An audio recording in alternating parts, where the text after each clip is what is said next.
Bonjour à tous.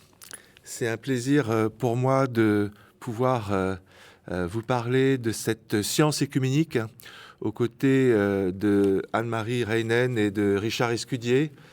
Et on a vu la dernière fois qu'il fallait avoir une approche métaphysique qui permettait d'embrasser à la fois la dimension théologique, ecclésiologique, philosophique. On a parlé des sciences humaines.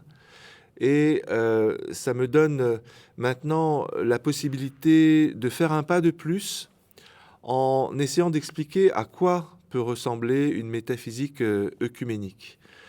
Et alors, pour le dire très brièvement, cette métaphysique œcuménique qui permet de penser Dieu, le monde, les hommes, et de façon à construire la paix, à être convergent, c'est une métaphysique qui est personnaliste, sophiologique et ternaire. Et je vais commencer par ce troisième point de la ternarité, qui est important parce que on comprend bien que cette dimension de ternarité, elle est centrale pour le dialogue avec les sciences, pour le dialogue interreligieux également. Ce qu'il faut bien comprendre, et ça, Léon Chestov a été central pour cette prise de conscience, lui qui est né à Kiev et qui était de culture juive, même s'il s'intéressait à l'hindouisme à la fin de sa vie. Léon Chestov a contesté le principe de la logique binaire qui venait depuis le temps d'Aristote, depuis les Grecs. Et ce principe de la logique binaire, il disait que, d'abord, il affirmait le principe d'identité. A égale A. Il affirmait également le principe de non-contradiction. A ne peut pas être B. Et enfin, il affirmait le principe du tiers exclu, c'est-à-dire qu'il n'y a pas de troisième terme qui soit à la fois A et non A. Ça, c'était les règles de la logique binaire. Et ça s'accompagnait du coup d'une vision de la science qui comprenait la preuve comme l'explication d'un phénomène par sa répétition universalisable. C'est comme ça que la philosophie a fonctionné pendant des siècles.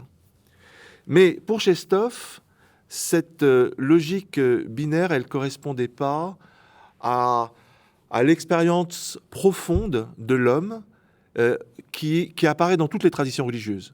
Que ce soit dans la tradition de l'hindouisme ou du bouddhisme, cette expérience de la non-dualité, ou que ce soit dans l'expérience du christianisme, de Jésus-Christ, parfaitement Dieu et parfaitement homme, qui prend conscience de lui-même comme prophète, prêtre et roi. Et donc, il a cherché à rappeler cette dimension de liberté infinie de tout être humain qui lui permet de se libérer de cette opposition entre le sujet et l'objet dont on a déjà parlé, et d'une vision du réel comme une chose abstraite. Pour lui, il faut une dimension existentielle qui, du coup, rend possible cette métaphysique ternaire. Et il y a un penseur orthodoxe, un philosophe américain qui s'appelle David Bentley Hart, qui a repris cette métaphysique ternaire et qui dit dans toutes les traditions religieuses, Dieu est pensé comme un être libre, incréé, et qui dépasse toutes nos représentations spatio-temporelles. Dans l'hindouisme, c'est la fameuse triade de l'être, de la conscience et de l'épanouissement, Sat Chit Ananda. Mais dans l'islam, dans la mystique du soufisme, il y a également cette triade de l'être, de la conscience et de l'épanouissement, le Vujud, le Vijdan et le Vajd. Ce qui est important de retenir, c'est que dans ces traditions religieuses, Dieu n'est pas un objet. Dieu, il est le créateur, la personne absolue qui permet de tenir ensemble le sujet et l'objet. Et la façon avec laquelle nous pensons, si on passe du niveau de la métaphysique au niveau de l'anthropologie, notre façon de penser, elle consiste justement à faire des phrases avec un sujet, un verbe, un complément. Et ça, on le trouve dans toutes les traditions, de la Chine à la France. Donc, voilà, cette logique ternaire, que je distingue de la logique trinitaire qui est spécifiquement chrétienne. Cette logique ternaire, elle permet d'expérimenter cette approche présente, encore une fois, dans toutes les traditions religieuses, d'un rapport au monde qui n'est pas basé uniquement sur la coupure, mais qui est basé aussi sur la participation. Et ça, il se trouve qu'au XXe siècle, la physique quantique nous a permis de voir que c'était une réalité du monde microphysique. Erwin Schrödinger, né en 1887 et mort en 1961, a abouti, grâce à cette physique quantique, de l'intrication quantique, à une thermodynamique du vivant, variable selon les différents niveaux de conscience des systèmes auto-organisés.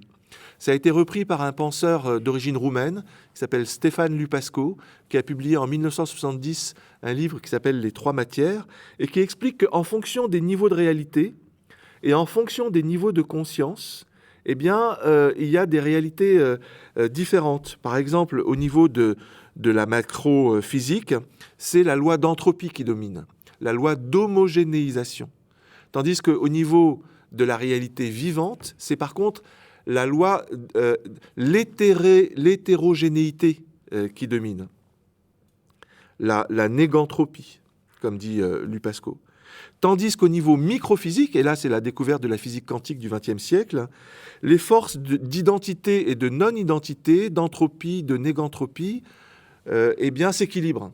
Il y a soit actualisation, soit potentialisation, et on ne sait jamais s'il y a actualisation ou potentialisation. Et ça, pour Basarab Nicolescu, qui est un ami commun, qui est un grand physicien roumain et de tradition orthodoxe, mais ce qui compte surtout, c'est sa proximité avec Lupasco. Il est le fondateur de ce qu'on appelle le centre de recherche transdisciplinaire. Les avancées de la physique quantique et la théorisation de Stéphane Lupasco, c'est ça qui a permis de mettre à jour le principe du tiers inclus ontologique qui permet de tenir ensemble potentialisation, actualisation, divin et humain, être et non-être. Il parle même d'un tiers inclus, d'un tiers secrètement inclus au sein même de l'âme humaine. Finalement, grâce à cette méthode transdisciplinaire mise en place par Basarab Nicolescu et sur laquelle je reviendrai la leçon suivante, eh bien, on arrive à penser le nous, un nous qui soit inclusif, grâce à ce tiers inclus, qui n'oppose pas le je et le tu, le sujet et l'objet, qui permet de penser de façon inclusive. Et ça a forcément des conséquences importantes pour la théologie, parce que ça permet du coup de comprendre Dieu comme une conscience personnelle infinie et éternelle qui s'auto-révèle comme Père, Fils et Saint-Esprit. Donc il y a vraiment cette dimension, là pour le coup, trinitaire, qui permet une réconciliation entre les traditions monothéistes et les traditions, on va dire, sapientielles de l'Orient. Donc ça, c'est le premier point, la ternarité. Il y a un deuxième point qui me paraît capital dans cette métaphysique nouvelle, cette métaphysique œcuménique, c'est la dimension personnaliste, qui est présente chez Nicolas Berdyaev, mais qui est présente chez beaucoup d'autres penseurs, qu'ils soient protestants ou catholiques. Il y a un penseur suisse contemporain en particulier qui s'appelle François-Xavier Putalaz, que je découvre et que je trouve absolument passionnant pour sa définition de la personne. La personne, pour Berdyaev comme pour Putalaz, ne peuvent pas être réduite, la personne ne peut pas être réduite soit à l'individu sujet de droit, ce qui est déjà en soi un grand progrès, mais qui ne permet pas de saisir la personne en son entier. Et en même temps, et ça c'était un peu le travers des orientaux, la personne, ça ne peut pas être défini uniquement comme une relation. Par exemple, chez Isioulas, dans son livre célèbre « L'être ecclésial », les hypostases trinitaires sont pensées uniquement comme des relations. Pour Berdyaev comme pour Putalaz, la personne, c'est bien entendu l'individu sujet de droit, mais qui ne s'accomplit que par et pour autrui au nom du bien commun. Et donc ça introduit cette dimension de relation et de communauté et ça permet une vision de Dieu comme personne et comme universel. C'est ce qu'on disait lors de la dernière leçon. L'universel, le plus universel, il est personnel, puisque Dieu s'incarne comme une personne. Donc, dans cette vision du monde, si l'universel, c'est la personne et la personne est universelle, alors ça permet de comprendre qu'il y a une réalité qui dépasse le monde sensible et phénoménal, et qui est soumis au général, qui est le monde de l'esprit, qui, lui, est un monde interpersonnel. Maintenant, il y a un troisième point que je voudrais aborder, c'est le thème de la sophiologie. On en a parlé déjà, le thème de la sagesse. C'est un terme un peu fourre-tout, tout comme le terme de la personne du reste, au sens où il y a plusieurs façons de parler de la sagesse. Ce qui est important pour les penseurs comme le père Serge Bulgakov, mais là encore, on pourrait parler du père Louis Bouillet, par exemple. Du côté protestant, j'ai lu Jürgen Moltmann comme étant aussi quelqu'un d'absolument passionnant et qui fait référence à la sagesse, pas simplement comme une vertu, mais comme Dieu qui s'auto-révèle dans la sagesse. La sagesse, elle prend la parole dans le livre des Proverbes. Elle intervient et elle dit « Moi, j'étais au commencement auprès du Père, auprès du Créateur ». Ça veut dire qu'il y a une dimension éternelle de la sagesse. Et c'est pour ça que les pères de l'Église, et notamment à partir de Athanase d'Alexandrie, distinguent une sagesse incréée, qui était là au moment de la création, et une sagesse créée, qui est la réalité de la création. Donc pourquoi c'est important ? Eh bien parce que ça nous permet de repenser la Trinité de façon personnelle, de façon personnaliste et sapientielle. Et là, je voudrais citer le père Serge Bulgakov dans cette citation incroyable d'un livre qu'il a écrit en 1936 qui s'appelle « Le Paraclet », qui est dédié à l'Esprit Saint. Et voilà ce qu'il dit. « Le Père est la sagesse. La sagesse est l'autorévélation divine objective. Elle manifeste, elle énonce l'être caché du Père. Elle est son prédicat authentique dont il est le véritable sujet. La sagesse, en tant que théanthropie, en tant que divino-humanité, appartient au Père, elle est sa révélation. En ce sens, le Père est la théanthropie, elle est le mystère du Père, caché en lui, mais montré par les hypostases révélatrices du Christ et de l'Esprit. Le mystère du Père, c'est un titre d'un livre célèbre écrit par le père Marie-Joseph Le Guillou, qui a été le fondateur de l'Institut d'études œcuméniques de l'Institut catholique et qui a été marqué par la pensée orthodoxe. C'était un ami de Olivier Clément et qui a été marqué par ce livre du père Serge Bulgakov qui présente le Père comme la sagesse. Donc, il faut bien comprendre que c'est une véritable révolution de la pensée théologique et œcuménique du XXe siècle, de comprendre que l'unité de Dieu, elle est personnelle. L'unité de Dieu réside dans la personne du Père. Ce n'est pas une substance abstraite. La Trinité chrétienne n'est pas la juxtaposition de trois consciences de soi distinctes. La personnéité divine, ça aussi c'est un terme qui a été une sorte de néologisme forgé par le monseigneur Zizioulas, l'évêque orthodoxe. La personnéité divine, personhood, est une triunité qui a dans la trinitarité plénitude et puissance de son être. Voilà une première conséquence déterminante de finalement cette foi qui était là depuis les origines. Dans le credo, on dit « Je crois en un seul Dieu, le Père Tout-Puissant ». Ce n'est pas une nouveauté. Simplement, vu, interprété par cette métaphysique nouvelle, on sort du coup de cette tentation dont j'avais parlé, qui venait de l'époque médiévale, de penser l'unité sous la forme d'une substance abstraite. Non, l'unité de Dieu, elle est personnelle. Et ça a comme autre conséquence que, du coup, on pense la relation entre les hypostases, les consciences divines de façon non causale, mais interpersonnelle. On commence à parler, que ce soit Louis Bouillet ou Serge Bulgakov, non pas de la procession du Saint-Esprit même si ce terme, on continue à l'utiliser. Mais ce qu'on entend quand on parle de cette procession, c'est le repos de l'Esprit sur le Fils. C'est des termes qui connotent une dimension plus interpersonnelle. Pourquoi ? Parce que finalement, cette hypostase de l'Esprit, c'est une auto-révélation de la conscience de soi, du Père et de la divinité trinitaire. Et la troisième conséquence de cette sophiologie personnaliste, c'est que du coup, on comprend que la sagesse de Dieu, c'est la vie la plus intime de l'être divin. Cet être divin, il ne peut pas être impersonnel. Il parle, on l'a vu dans le livre des Proverbes et dans d'autres livres de la Bible. Il est capable de louer, la sagesse loue toute la création, loue le Seigneur. Il y a donc une dimension vivante qui témoigne du fait que la sagesse, finalement, c'est la corporéité de Dieu. Et là, encore, on sort d'une vision moderne qui pensait l'être de façon autonome et stable, ou d'une vision postmoderne qui pensait l'être de façon en permanence évolutive, en permanence changeante. Là, c'est différent. Je reprends ce terme d'alliance qui a été utilisé au cours précédent.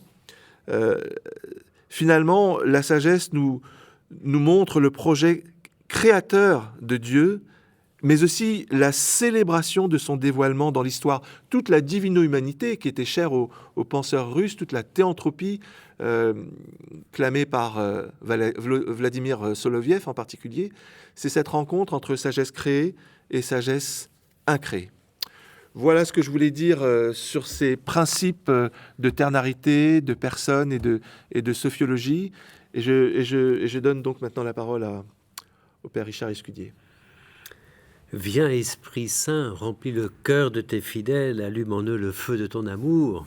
C'est le moment d'invoquer l'Esprit Saint, compte tenu de ce que nous venons d'entendre sur la sophiologie.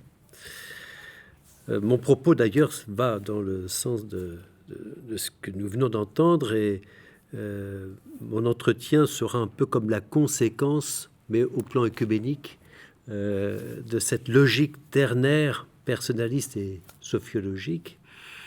Je reviendrai peut-être au prochain cours sur la dimension épistémologique. On a cité Bazaram Nicolescu, Stéphane Lupasco, dans cette dimension nouvellement épistémologique du tiers inclus en particulier, qui est tout à fait importante.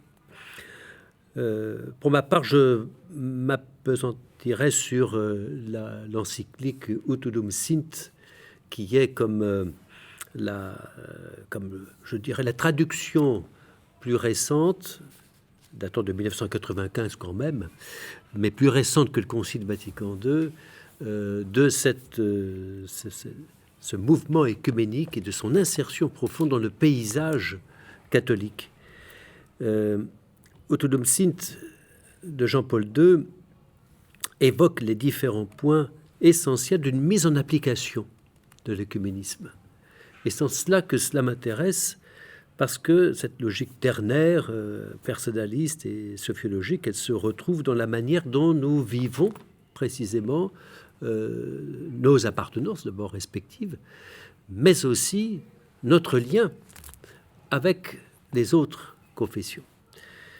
Vous vous rappelez, on l'a déjà dit, que les confessions chrétiennes sont en communion réelle, quoique imparfaite. Pour moi, c'est une affirmation tout à fait centrale du Concile qui a été rappelée par Utulum Sint. Ça signifie que on n'est pas l'Église sans l'autre. Alors voilà une dimension ternaire qui me paraît tout à fait remarquable dans son application pratique. Nous ne sommes pas l'Église sans l'autre. Et ça signifie qu'il y a bien une Église dont l'unité est donnée, mais cette Église dont l'unité est déjà donnée depuis l'origine manque de complétude.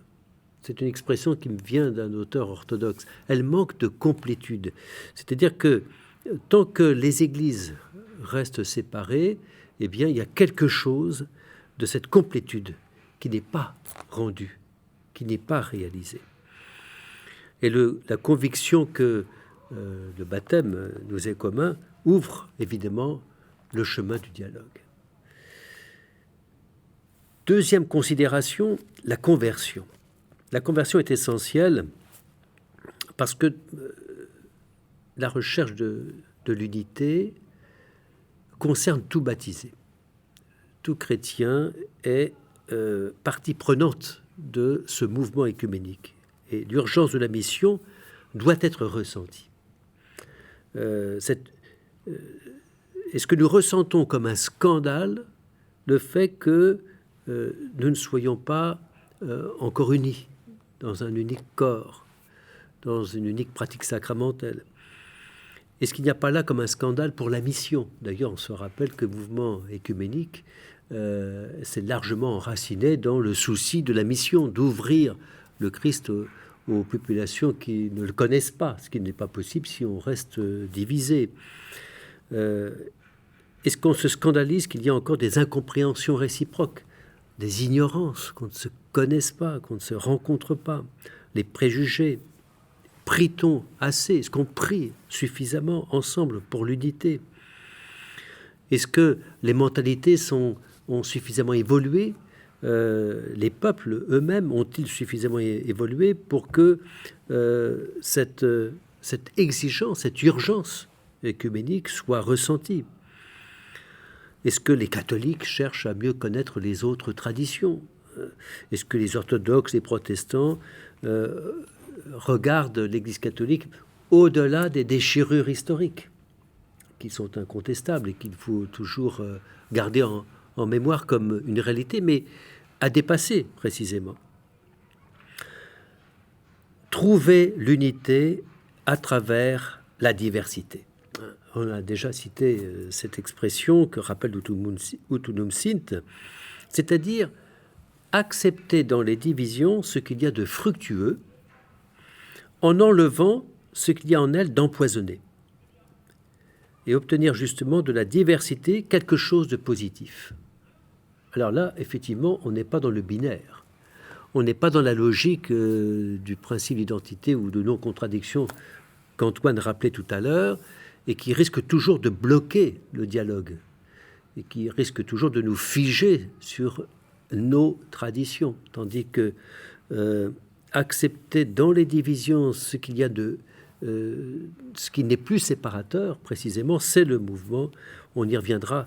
Le mouvement dans sa consistance d'un consensus qui est toujours possible et en retrouvant toujours ce qui y est commun. Et dans ce sens, le pape Jean-Paul II écrivait « Les polémiques et les controverses intolérantes ont transformé en affirmation incompatible ce qui était en fait le résultat de deux regards scrutant la même réalité, mais de deux points de vue différents. » Et là, on est dans le binaire. Il faut trouver aujourd'hui la formule qui, saisissant cette réalité intégralement, permette de dépasser les lectures partielles et d'éliminer les interprétations erronées. Et ce travail de consensus, mais d'un consensus réaliste, est un travail de fourmi, de certaine manière. Il faut donc en priorité intégrer la distinction entre le dépôt de la foi et, comme le rappelait d'ailleurs Jean 23, le dépôt de la foi et la formulation dans laquelle il est exprimé. Ainsi que au Concile, on l'a dans le fond mis en œuvre. C'est un principe que nous rappelait Jean 23 avant le Concile, mais qu'il a appliqué. Distinguer le dépôt de la foi lui-même et les formulations historiques, ce qui peut amener jusqu'à contextualiser certains textes du magistère. Et ça aussi, ça fait partie d'une logique ternaire. Là encore, de ne pas opposer deux points de vue frontalement, mais de trouver dans un contexte précis pourquoi un document a été rédigé, et le comprenant ainsi, pouvoir non pas l'éliminer ou le contredire, mais l'assumer dans des conclusions, des formulations qui vont plus loin et qui permettent de réconcilier des points de vue qui jusque-là pouvaient apparaître comme opposés. Autre considération qui me paraît essentielle, la mentalité contraire au mouvement œcuménique consiste à surévaluer ou surestimer une logique canonique sur la logique théologique. Et je suis très frappé dans les discussions que je peux avoir avec certains catholiques de voir à quel point la question de la validité canonique paraît centrale. Vous êtes bien d'accord, mon père, que tel acte de culte protestant est invalide, ça ne vaut rien. Ben je dis si, justement, il vaut quelque chose. Ce n'est pas parce qu'il n'est pas valide aux yeux de la théologie catholique que pour autant il y a un vide théologique. C'est cela précisément qu'il faut retrouver. C'est ce milieu, si je puis dire, théologique, grâce auquel nous pouvons continuer à dialoguer sur des sujets où nous demeurons séparés, mais où il n'y a pas de vide théologique. Cette notion de vide théologique nous vient du cardinal Walter Casper. J'aurai l'occasion d'y revenir. On ne peut pas juger les divergences ou les distinctions, si on veut être plus positif, les divergences ou les distinctions doctrinales à l'aune seulement d'une validité canonique. Car là, on retombe dans un principe de non-contradiction qui serait exclusif et qui risquerait évidemment d'empêcher tout progrès. Il convient de se situer sur le sol des éléments théologiques qui lui sont communs. Bien sûr, éviter un faux irénisme qui serait une ignorance des normes de l'Église, ou des Églises, si l'on veut, hein. Mais inversement, écarter la tiédeur dans la recherche œcuménique. Et c'est ce que le pape Jean-Paul II écrivait dans ce document Utunum Sint. Il y a donc là comme un effort, une exigence à produire qui est indispensable pour dépasser les points de vue qui restent figés et ligotés, en quelque sorte. Une conséquence en est que on peut continuer à travailler le fameux consensus différencié qui a permis de conclure la déclaration sur la justification signée en 98-99 entre la Fédération luthérienne mondiale et l'Église catholique romaine, mais que les baptistes puis les réformés ont rejoint parce qu'ils estimaient nécessaire, et les méthodistes, de poursuivre dans ce sens consensus différencié qui est exactement la méthode, si je puis dire, pratique, par laquelle on entre dans ce dialogue difficultueux, comme dirait Paul Ricoeur, très justement, ce dialogue difficultueux où l'on tâche de se comprendre par-delà les différences, mais sur le socle d'une entente commune. Est-ce que ce n'est pas ce qui s'est fait avec les églises orientales ? Nous sommes parvenus, au moins au plan de l'Église catholique, et je crois les églises orthodoxes, à des accords historiques entre nos églises et puis les églises orientales anciennes, dont nous sommes séparés depuis le 5e siècle, parce qu'elles n'ont pas reconnu le concile d'Éphèse ou le concile de Chalcédoine pour différentes raisons qui sont certes théologiques, mais aussi historiques et politiques. Mais ça n'empêche pas qu'aujourd'hui, même si elles ne se retrouvent pas dans les formulations des deux conciles d'Éphèse et de Chalcédoine, qui datent du 5e siècle, malgré tout, des ententes ont été, je ne dis pas conclues, mais reconnues, dépassant les conceptions que l'on pouvait se faire sur ces églises que on qualifiait de nestoriennes ou de monophysites. Ce travail que l'on a fait avec les églises orientales anciennes, il faudrait le poursuivre, évidemment, avec les églises et communautés protestantes. Il me semble que là, il y a un enjeu absolument central. Enfin, sur le fondement de donc Utunum Sint et puis de Unitatis Redintegratio, voir ce que l'on peut dire ensemble. Ce qu'on peut dire ensemble. Ce que l'on ne peut plus dire les uns sur les autres, Et enfin, ce qu'il reste encore à dire. Je m'en étais ouvert un jour au cardinal Walter Casper, qui était de passage au Bernardin, et c'était au moment où il publiait son fameux manuel de spiritualité œcuménique, sur lequel j'aurai l'occasion de revenir, de manière à faire réception. Parce que ce qui nous manque très souvent, c'est quand même ça, c'est de faire réception des résultats des dialogues œcuméniques qui ont balayé, il faut bien le dire, tout le spectre de nos divergences théologiques. C'est colossal ce travail qui a été fait. On ne peut pas dire que c'est rien. Au contraire, il y a là un humus. Je l'interprète comme ça en tout cas, comme un humus sur lequel on peut retrouver, reconnaître, laisser briller dans le fond l'unité. Jean-Paul II écrit que nous avons une tâche nouvelle à accomplir, celle de recevoir les résultats obtenus jusqu'ici. On ne peut en rester seulement aux affirmations des commissions bilatérales. Voilà. Vérifier jusqu'où la position de l'autre est justifiée. Il y a des exigences maximales en théologie, disait le cardinal Ratzinger, qui feraient échouer le dialogue œcuménique. Par exemple, pour l'Église catholique, de demander une reconnaissance de la primauté de l'évêque de Rome, selon toute l'étendue définie en 1870. On sait bien à quel point cette définition conciliaire de 1870 risque de bloquer complètement le dialogue œcuménique. Primauté ordinaire, immédiate de l'évêque de Rome sur toute l'Église, telle qu'elle est formulée, elle ne peut que choquer les orthodoxes. Ou bien regarder les ministères des protestants comme étant nuls et d'exiger tout simplement la conversion au catholicisme. Voilà une exigence maximale qui ferait échouer le dialogue œcuménique. Là aussi, langage binaire, comme on le disait tout à l'heure. Et je me plais à le lire sous la plume du cardinal Ratzinger, à l'époque. Comment mettre en valeur la pédagogie que recommandait Jean-Paul II ? C'est cette pédagogie par laquelle nous puissions un jour davantage administrer nos sacrements, selon des normes, bien sûr, toujours à définir, mais de manière ouverte et de manière, je dirais, pleine d'espérance.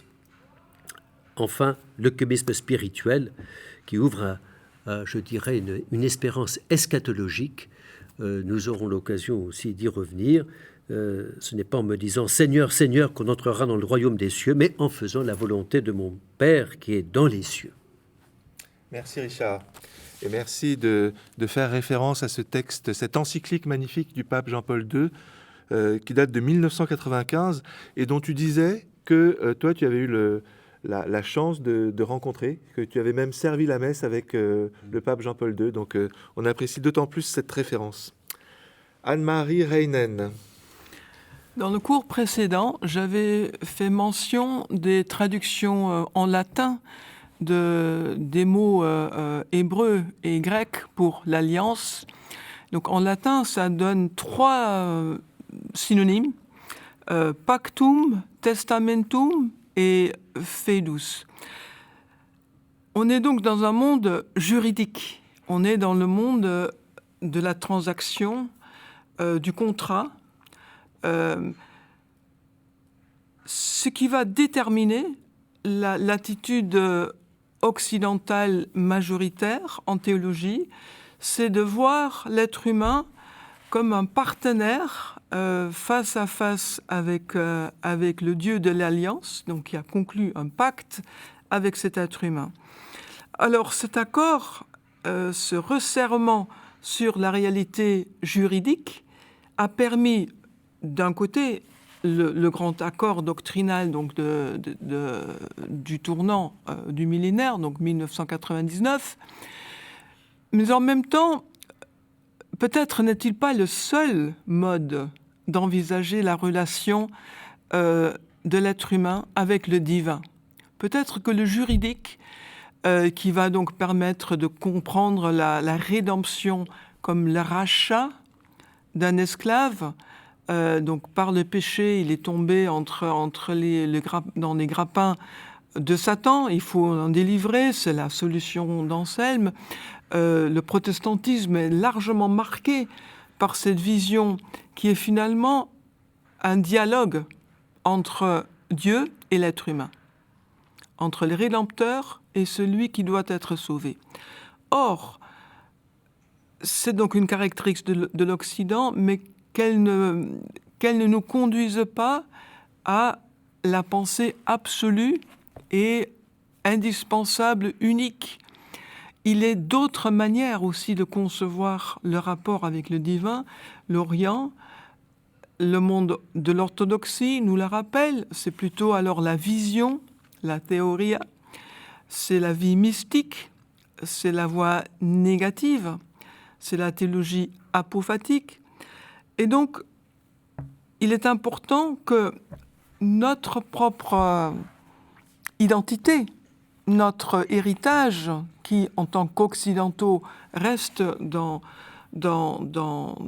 ce juridique, qu'elle ne nous aveugle pas pour d'autres réalités, d'autres manières tout aussi valables et authentiques d'envisager ou de vivre le divin.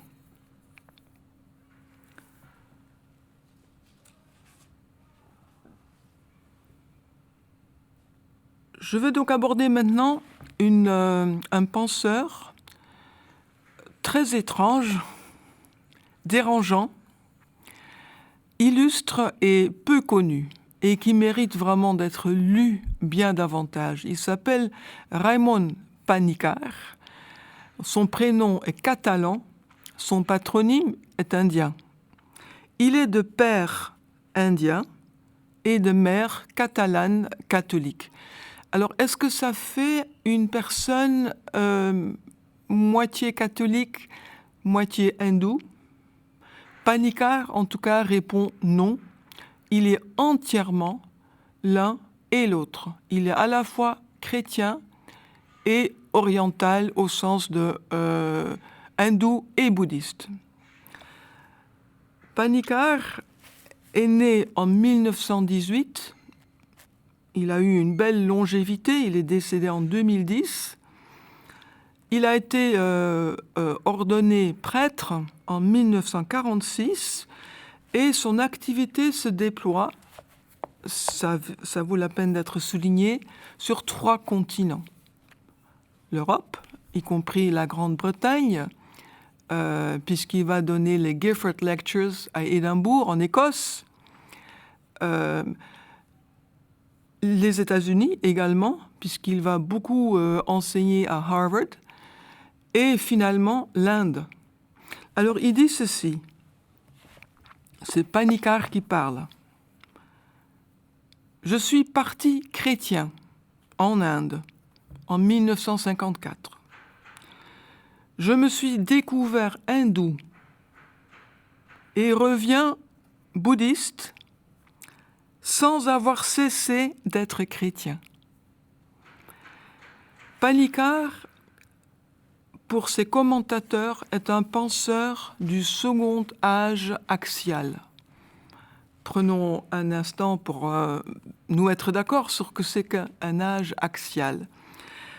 L'âge axial a été défini par Karl Jaspers comme une période qui va d'à peu près moins 800, donc 800 avant la naissance de Christ, jusqu'à moins 200.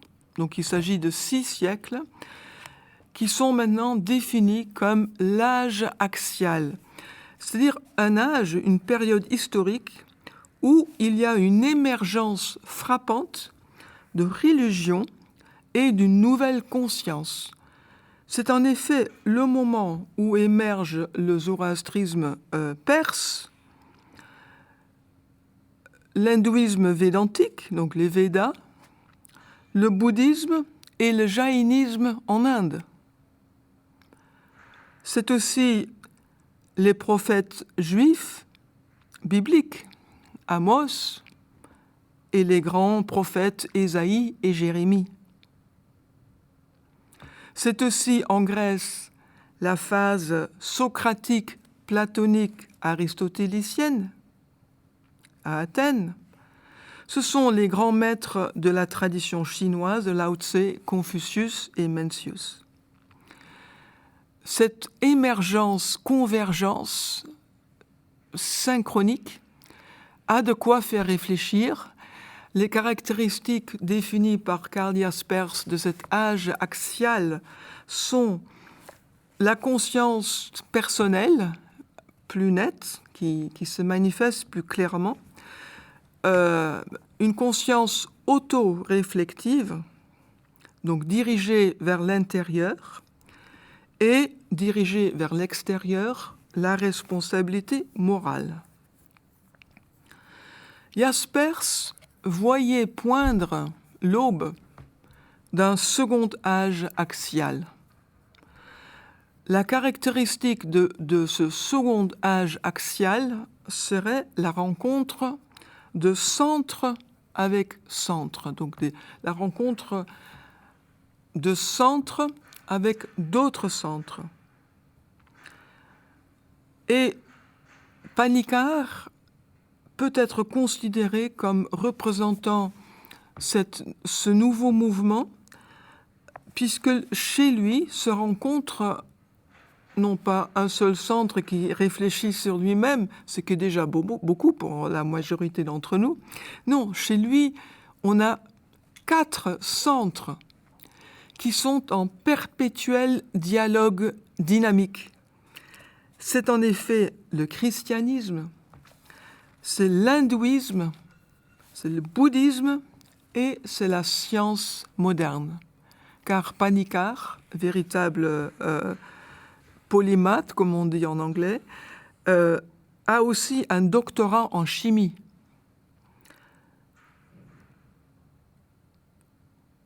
Les conférences Gifford à Édimbourg donnent lieu, après un accouchement très difficile, à ce grand ouvrage que je ne peux que vous recommander, The Rhythm of Being, The Unbroken Trinity. Le titre des conférences à l'origine, c'était La Trinité et l'athéisme, la demeure du divin dans le monde contemporain. The Dwelling of the Divine, c'est le repos justement dont on parlait tout à l'heure. Alors, le second livre que j'aimerais vous présenter de ce même Raymond Panikkar est en français. C'est beaucoup plus bref et abordable. Tout le monde peut le lire et doit le lire, si je peux me permettre. La Trinité, une expérience humaine primordiale. Commençons par la prémisse. Panikkar veut faire entrer en dialogue le centre du christianisme avec le centre de la pensée hindoue et bouddhiste, védantique. Pour y arriver, il doit faire quelque chose qui est effectivement critiquable. Nous venons de le dire, c'était la critique d'Olivier Clément. Panikkar dit que le Christ historique ou le Jésus de l'histoire doit être relativisé afin d'entrer en dialogue avec ces grandes pensées ternaires de Sat, Chit, Ananda. Donc c'est la triade fondamentale de l'être, de la conscience et du bonheur. Cela est certes critiquable, d'autant plus si on est conscient de la permanence de la référence au mystère d'Israël et aux racines juives du Jésus de l'histoire. On ne peut pas les oublier. Cependant, il me semble que cet ouvrage est extrêmement important parce qu'il nous permet de comprendre que la Trinité n'est pas un dogme passablement difficile à percer pour le commun des chrétiens, mais que c'est au fond une expérience humaine universelle. Le poser ainsi ouvre à la dimension du Saint-Esprit. On sait bien que le protestantisme a parfois manqué de sensibilité à la réalité de l'Esprit Saint, en se concentrant sans doute trop sur le Christ et ce dialogue entre l'être sauvé et son Rédempteur, et cette ouverture à la ternarité. Donc on comprend le Sophie, le Saint-Esprit, permet aussi de préparer le terrain à une nouvelle conscience écologique. Je vous donne un petit extrait de ce Raymond Panicard. La science des religions, sans aucune fécondité et en quelque sorte stérilisée, c'est celle qui s'oblige à se limiter aux phénomènes. Une conception qui considère les religions uniquement comme des faits historiques, jugés en fonction de leurs manifestations culturelles. Quand on en vient ensuite à comparer cette religion considérée du dehors avec la foi et les valeurs profondes d'une autre religion, cette dernière étant vécue intérieurement, le résultat ne peut être que négatif pour la première. Ça, c'est vraiment fondamental. Il faut qu'on ne mélange pas les pommes et les poires. Nous vivons notre foi de l'intérieur, mais nous jugeons la religion, la confession de l'autre seulement comme un phénomène, de manière sociologique. Au lieu d'avoir un dialogue de centre, donc mon centre avec ton centre à toi, ou ton centre à toi, bouddhiste. Donc ça, c'est une première indication méthodologique fondamentale.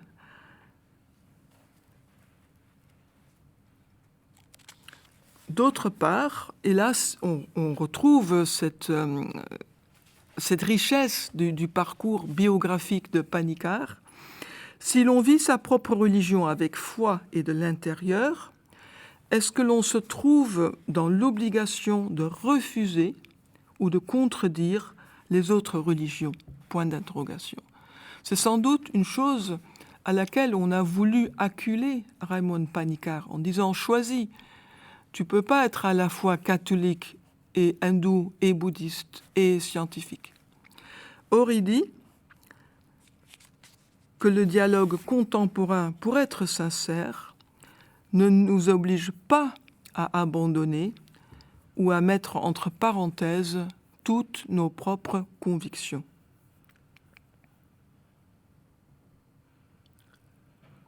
Tout chrétien qui vit sa foi et a une expérience personnelle du mystère du Christ se refusera à réduire la réalité chrétienne à son expérience individuelle, si valable et essentielle puisse-t-elle lui paraître. Donc ça, c'est pour relativiser l'accent mis sur l'expérience et l'intériorité.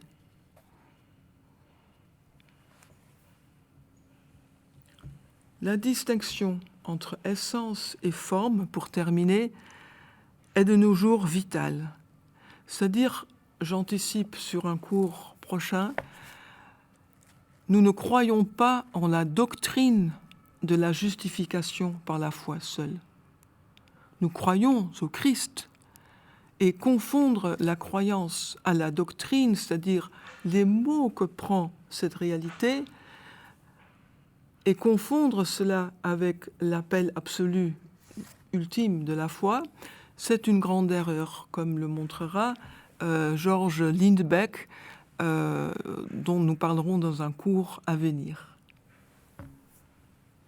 Merci Anne-Marie. C'est encore une fois extrêmement riche et je pense que nous sommes là encore convergents. On ne s'est pas concerté sur la préparation de nos approches, même si on a travaillé sur un plan commun.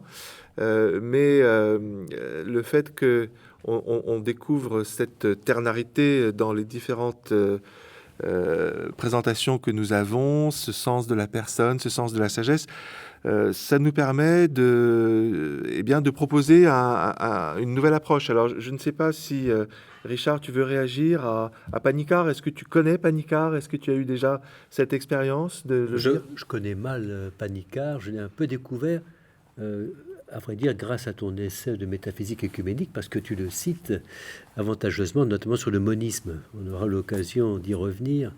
Mais donc je découvre, et dans un cours ultérieur, on évoquera peut-être davantage l'interreligieux et l'importance que ça a, probablement, d'accueillir ce dialogue des centres.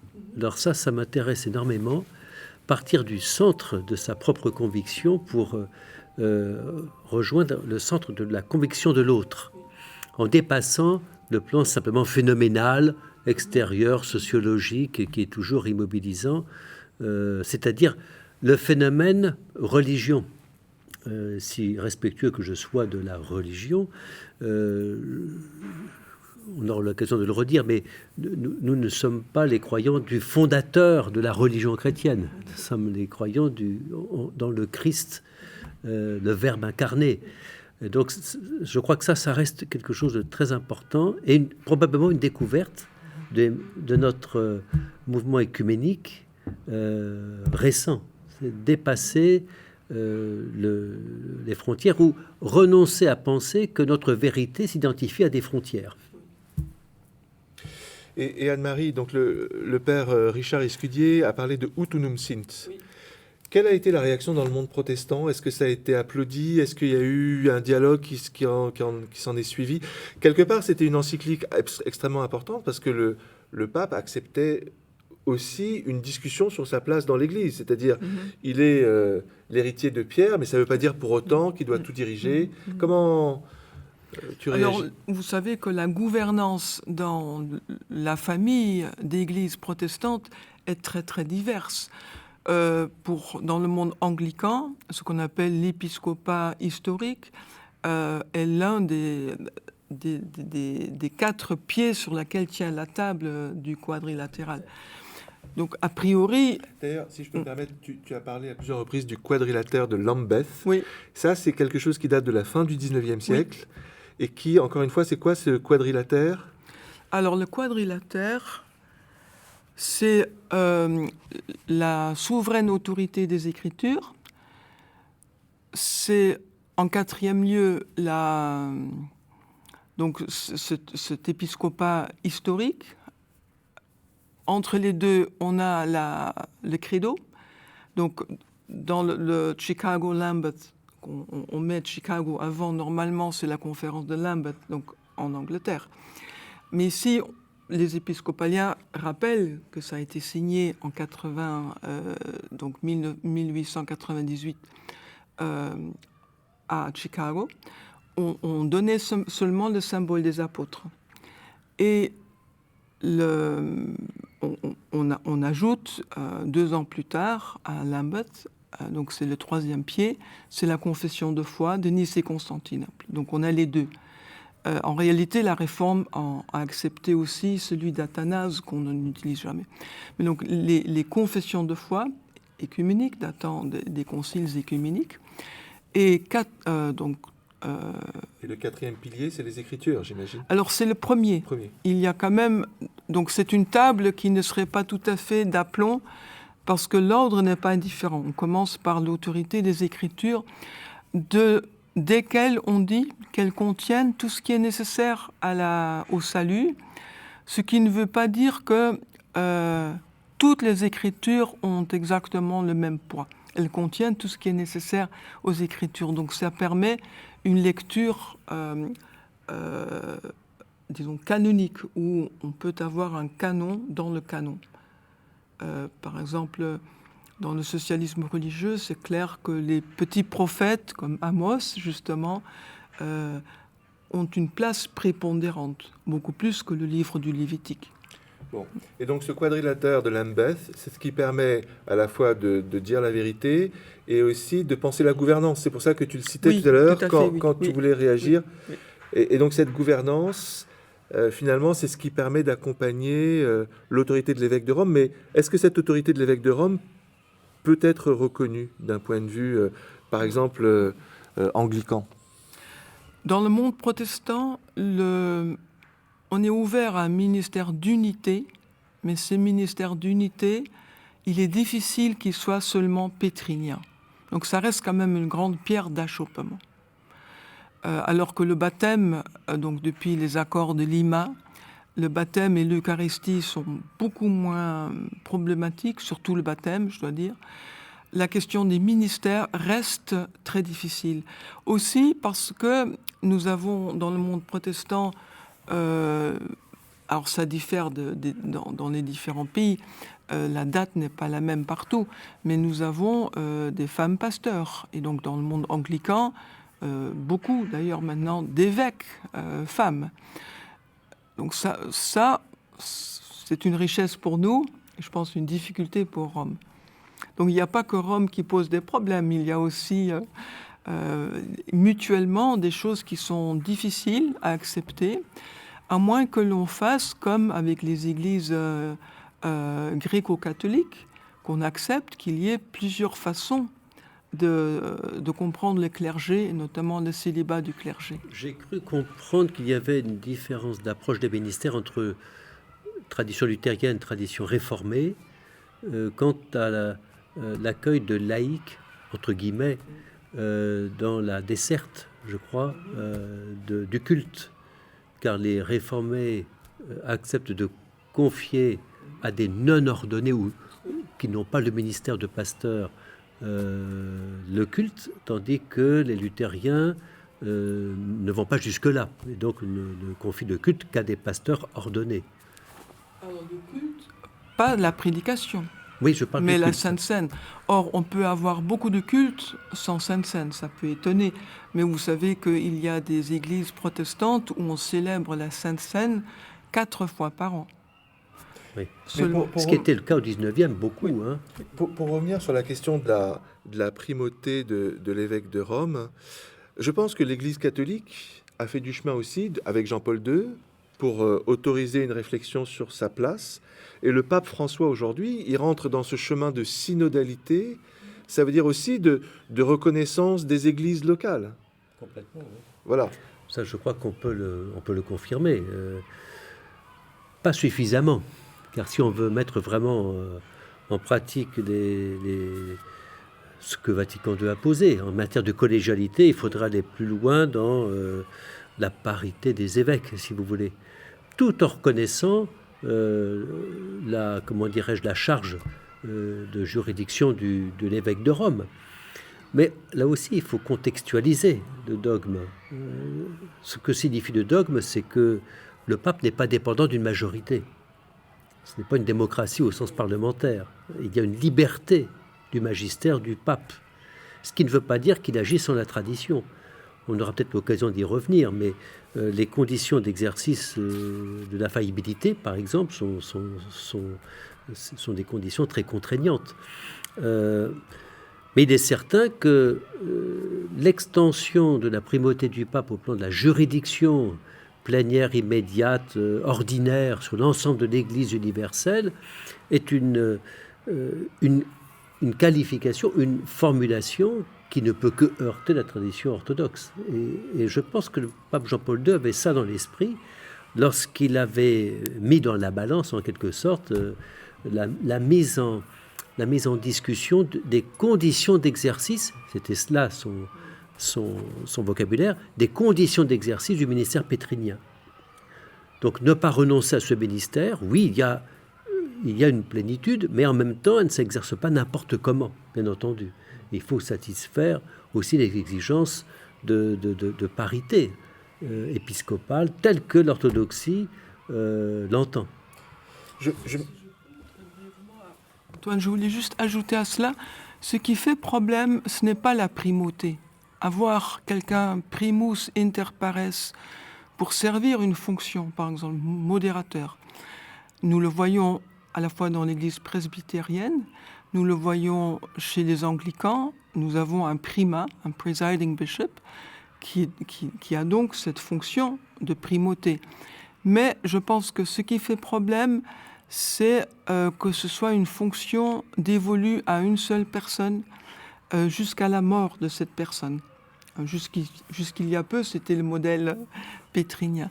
Donc, est-ce qu'on pourrait avoir un ministère d'unité avec une primauté concédé par charité et par efficacité à une personne, mais sur un modèle d'alternance. Donc, par exemple, 5 ans un catholique, et puis 5 ans en orthodoxe, et puis encore un quinquennat protestant. Ça, ce serait possible, mais c'est peut-être une perspective. C'est une proposition. Là, je vois qu'on doit s'interrompre. Je voudrais juste conclure avec le livre d'Olivier Clément, qui s'appelle Rome autrement, et qui a été écrit en 1997, et qui était une réponse à Ut Unum Sint, qui est un livre que je trouve magnifique. En gros, Olivier Clément, dans ce livre, s'enthousiasme pour cette encyclique Ut Unum Sint, et dit, mais oui, des voies de convergence sont possibles entre primauté et synodalité. Et il termine son livre par un appel au dialogue, cette fois transreligieux, entre l'univers monothéiste et l'univers sapientiel. Et ça rejoint donc ce qu'on a présenté avec Raymond Panicard, mais aussi avec ce qu'on a pu dire sur le thème de la sagesse, qui est présent dans les Écritures, qui est présent dans le judaïsme. On aurait pu parler également des religions chinoises, où il y a le yin et le yang aussi, qui parlent de cette résonance divine. Bref, on va en reparler dans les prochaines séances. Merci beaucoup et donc à la prochaine fois.